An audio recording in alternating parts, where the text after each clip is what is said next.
Ki bahayang bahasa merengkat berketenat kulit ke distrik Riboy, haka kat praterik urempang arah jarak pusau. Kila pendap ke jingga niam penan buram ke bakat do, ya kemet ke basa jong wen ki hek kulit ke distrik usap inspektor Amit Sinha.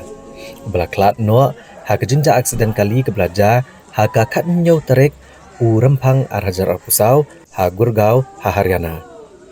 Amit Sinha udah uhek puliat ubala syakri hak distrik Riboy kumu in charge ka bernihat police outpost bat ka Kapmara PIC haswa bocap pergendria hak office superintendent ki puliat hanong po bat ulale cadali nak benta ki kam toket jong ketenat puliat ndai ulama de kejingja besnosi ha kejingsha tenra ka kali ka bu ulasong ha ke surok ba sector 50 ha Gurgaon.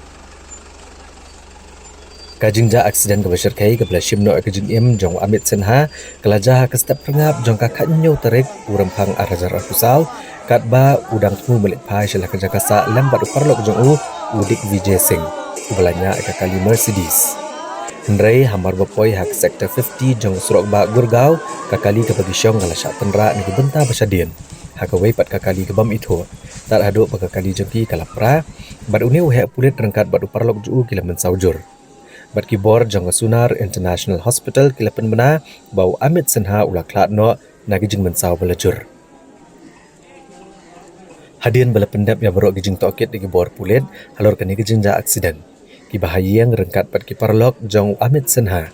Bam kuai de baru blai kiliyo banwara no ekemet jong kayeng sa ha dakin gau kahili para ha Guwahati ha kejala Asam. Hakabana kaliang ki bahayang bahasam kumjo ki bor pulit ke distrik Riboy.